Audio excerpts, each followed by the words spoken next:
When Steve Jobs returned to Apple in 1997, the company was 90 days away from bankruptcy. Steve stood in front of a massive crowd, his black turtleneck, his insane stage presence, and charted out a new direction for Apple. It would go on to not only revolutionize that company, but revolutionize humanity and how we would use tools for the next 20 plus years. Steve uses 5 core elements throughout his career to sell anything to anyone. And in this video, I'm gonna break down those blueprints, frameworks, and key aspects so you can go and apply it in your business today. These are the same strategies I personally used to build businesses that became profitable for me while staying true to the lifestyle I wanted. These strategies are powerful as hell. And in this video, I'm gonna unlock them for you. All right, let's get into Steve's secret number 1, value-based selling.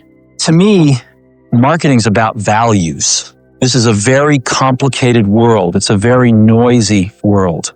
We're not going to get a chance to get people to remember much about us. You know, people don't care about what you have to sell. They care about what you can do for them. What's the biggest question you think in most people's minds when they're listening to your sales presentation? They're wondering, why should I even care? When it comes to your values, you need to get clear on what is it that you really believe in at your core. For me at Founder OS as an example, some of our core values include things like elevated design, where we're always crafting experiences that blow founders' minds. We really believe in dazzling founders, going above and beyond to cultivate an experience that's based on unreasonable standards to make sure that every single step along the founder's journey is clear, it's systemized, and we're helping level them up.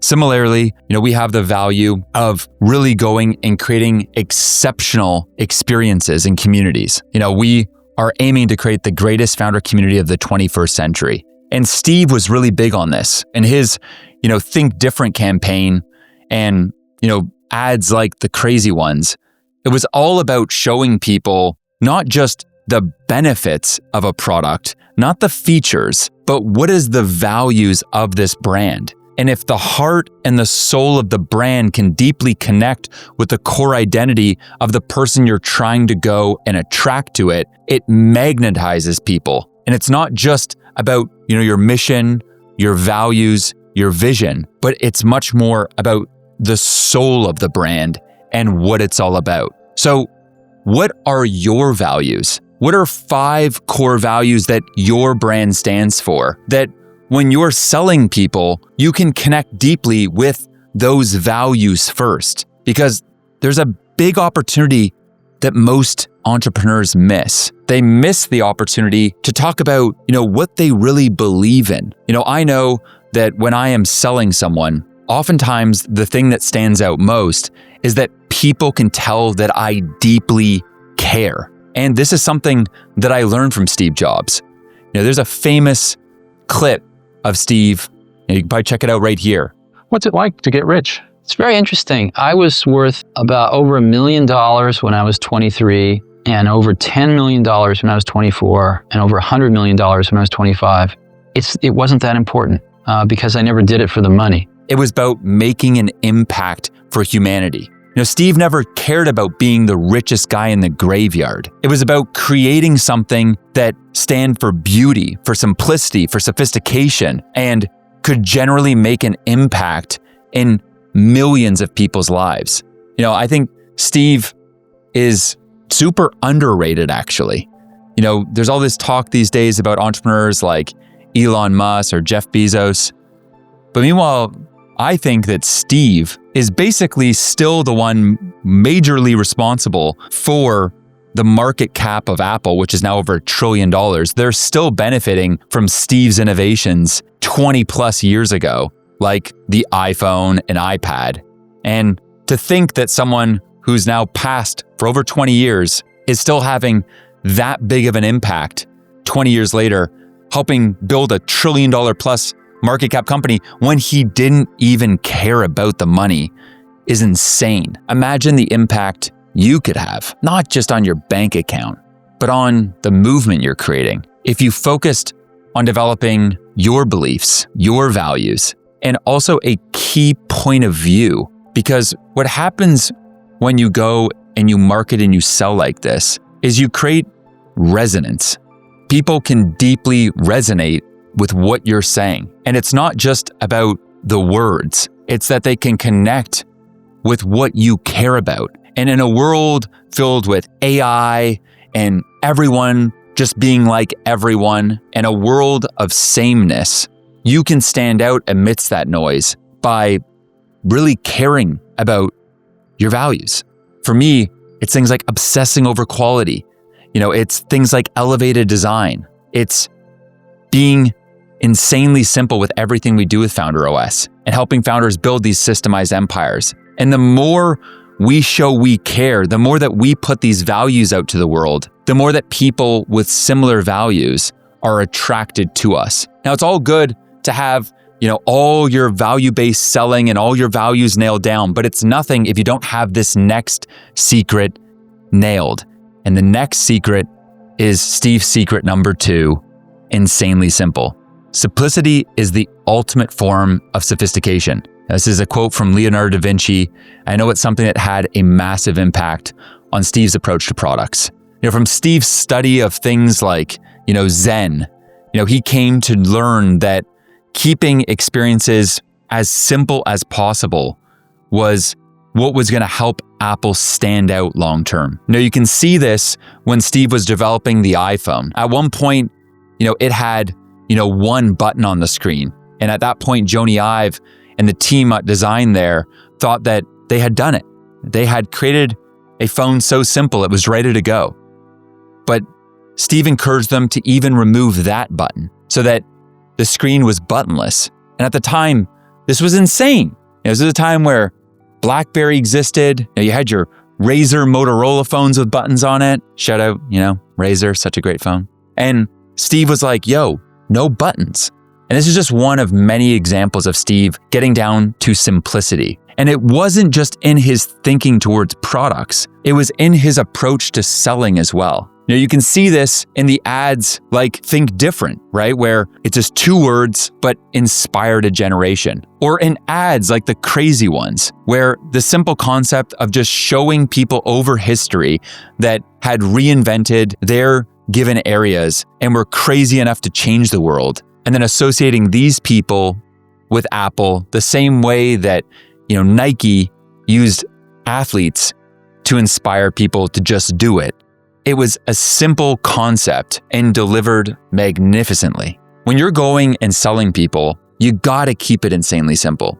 If you go and you're talking about all these benefits, all these different features, you end up just confusing people. And when people get confused, they close their wallets. But when you give people clarity, you help them understand exactly how you can help them. And as much as we like to think of humans being rational when it comes to purchases, most purchases are actually just deeply emotional. And so when you're simple, you can tap into the core emotions that people have and inspire them to take massive action. And so how do you go and apply insane simplicity to how you sell? That's where the next secret comes in. Steve's secret number 3 is the rule of 3. Today, I want to tell you 3 stories from my life. And the first thing is, it's dramatically faster. 2, thinner. 3, it's lighter as well. So you want to go and sell someone. And when you think about your product, you can think of 20 ways and 20 reasons that people should go and buy it. So what do? Do you go and create a sales pitch that intricately weaves all the 20 benefits of what you do and packs your sales script or packs an ad or packs your content with as much of those benefits as possible? Well, no. That's probably exactly what Steve would advise you not to do. Even when he was going as an example and selling the benefits of the iPhone, he distilled it down to 3 things. 3 things: a widescreen iPod with touch controls, a revolutionary mobile phone, and a breakthrough internet communications device. Right? 3 things. Keeping it simple and using the rule of 3. We live in an age where people have so many different ways they can go in any given moment. And you can't go and get people to remember everything about what you do. You can help them remember what you care about. You can instill some sort of feeling in them and drive an emotion. And then you got to keep it simple in terms of the rule of 3 as to what the core aspects of what you do are. At Founder OS, my mission is to inspire 100 million founders to accomplish their dreams with proven systems. And when I think about the big promise of what we're looking to do, we are here put on earth to dazzle founders with amazing community, extraordinary support, and simple systems. Everything that we do at Founder OS comes down to these 3 pieces. And so when you go and you're thinking about your product, what are the 3 core aspects of your product that people need to know, they need to remember, and they should deeply care about? When you go and you've gone and synthesized those 3 core benefits, and you've stacked that along with keeping it insanely simple, and then stacking that with your values and why these matter and why you care about them so much, you're now beginning to sell like Steve. And so you've got that all stacked up now, and you think you're really actually hitting the ground running here. Things are moving, but you're missing one core secret that I've learned is Steve's probably most powerful weapon. Steve's secret number 4, energy matters. Steve was notorious when he was going and unveiling any of his products for rehearsing those presentations hundreds of times. I didn't sleep a wink last night. They actually began with just pen and paper, sketching out not just what the benefits of the thing were, but what's the story? Why should people care? And he was deeply involved with every detail of the presentation, of the product development, and everything in between. Your founder energy matters. There's this big concept that people have been talking about recently, but I think has existed for hundreds of years, which is founder mode. Founder energy. Inevitably, when you're building a company, no one's gonna care as much as you. And that's just the hard truth of it all. And so you've gotta infuse your product, your brand, your team with your energy. When I've gone and surveyed people and asked them, okay, what caused you to go and convert to Founder OS? 63% of people that I've gone and surveyed have told me that, Matt, it was you. It was your energy, your vibe. It helped build trust. I knew that you cared. I could sense it through the video I watched, or the X thread that I had read from you, or the LinkedIn post, or the Instagram reel. It's your energy, Matt. And I'm here to tell you that it was the same for Steve. John Scully took over after he booted Steve out of Apple. And this was some seasoned executive, came from Pepsi. Everyone thought it was time to bring in a professional CEO. But Scully didn't last. Why? Because he didn't have that founder energy. This was some suit, some corporate dude that didn't understand the soul, the values, the intricacies of Apple that made it a shining star. He brought other company modalities, other ways of doing things, and slowly eroded the company and nearly drove it to bankruptcy. Over a 3-month period, Apple's profits plunged by more than $50 million. Now, Steve's energy, I would distill it down to he cared a ton. He was a visionary. He thought in centuries, not decades and not years. And he viewed building a product as a work of art, a work of service. It was something that he poured every morsel of his being into to build something that when people opened up that box, they unpackaged that Apple product, they felt something. They felt the love. They felt the care. And that was something that mattered. I love this talk that Steve did at Stanford, and he's asking people, where's everyone working here from? And he asks, how many of you are from manufacturing companies? Oh, excellent. Where are the rest of you from? and then he asks, how many people here, what is everyone else doing here? And it appears that there's a bunch of consultants. How many from consulting? Oh, that's bad. Yeah, a mind is too important to waste. You tell from Steve's reaction, he's not big on consultants. And why is that? Because when he's thinking about consultants, He's thinking about people that just give suggestions, but don't stick with a product all the way through the life cycle of it, from ideation to shipping, feedback, and then iterating.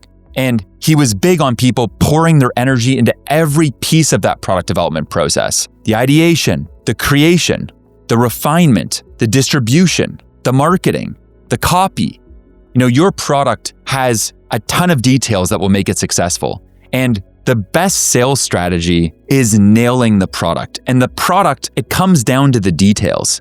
Every pixel matters. Steve was notorious for, not just worrying about what the iMac looked like, but actually it mattering what the inside of an iMac looked like as well. And his team was bewildered. Why the hell would you even care about this? No one's gonna see it. But that's not what it's about, right? People can feel the craftsmanship, the love, the care.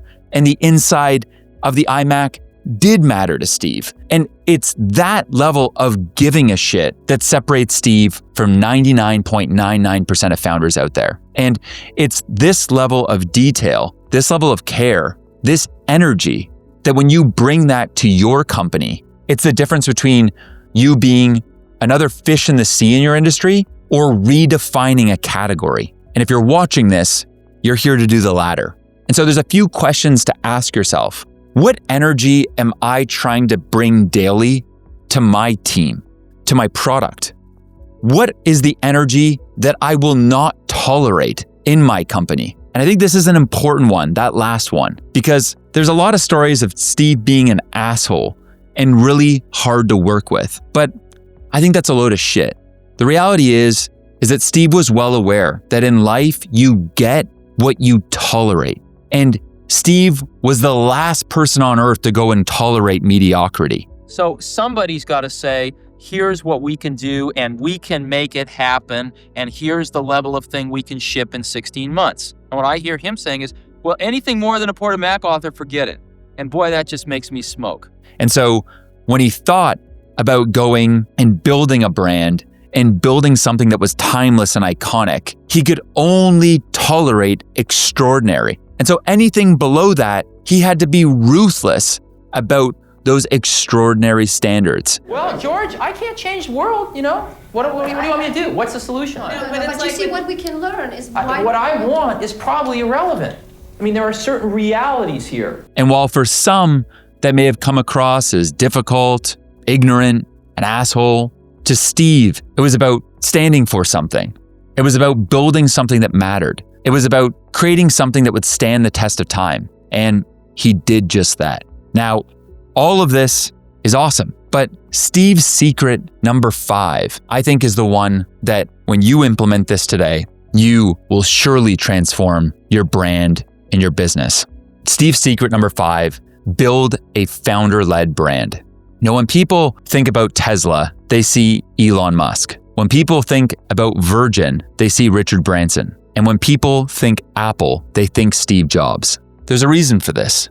People follow people, then they follow brands. When you go and you open up your phone and you go and you look at who you follow on Instagram, take a look. How many brands do you follow versus people? Probably a lot more people. Go and open up your LinkedIn. Go and look at who you follow there. Is it more companies or people? Go and look at your YouTube and who you subscribe to there. Do you subscribe to more companies or people? I'm sure the answer to all 3 of those questions was, Matt, of course, people. Exactly. You follow people and then you follow the brands. And Steve knew this ages ago.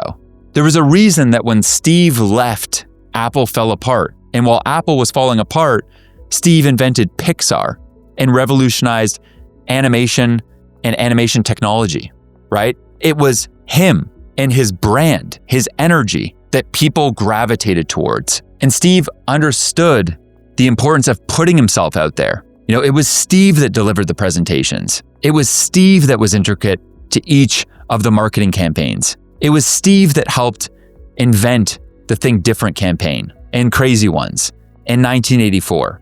It was Steve.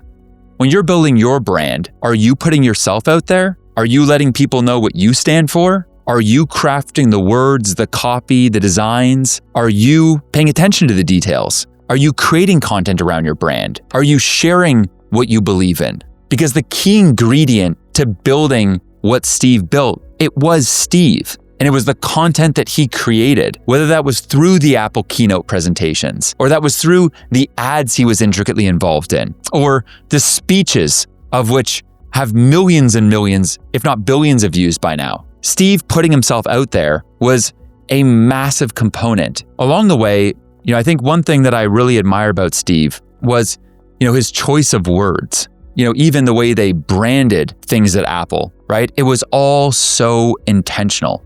iPad, iPhone, iMac. Even just the nomenclature of naming all their products like that shows a level of intention. And when you're going and building your brand as a founder, are you being intentional about the words you use, how you name your things? I like to call this your content intellectual property. It's how you speak about your product. At Founder OS, we have YouTube OS, LinkedIn OS, Audience Growth OS. There's also terms we have like your content GPS or your personal media company. And all of these describe the core systems that are needed to create an amazing, memorable, founder-led brand. By doing this, we've attracted a community of over 2,000 founders to Founder OS. A community of people that believe that we are stronger together, that together we can go and create a better future and build movements around what we're doing. Because as founders, we have the power to go and create movements, unlike a lot of other people out there. Because again, my belief is that the future belongs to the builders, the creators, the dreamers, and I'm passionate about arming the future of founders. Now, if you're looking to go and market like Steve, I created something special for you. We've gone and created a reality distortion field playbook, which are 12 secrets for how Steve sold anything. And you can go and get it via the link in the description. Thanks so much. Welcome to the Founder Freedom Movement, and let's win together.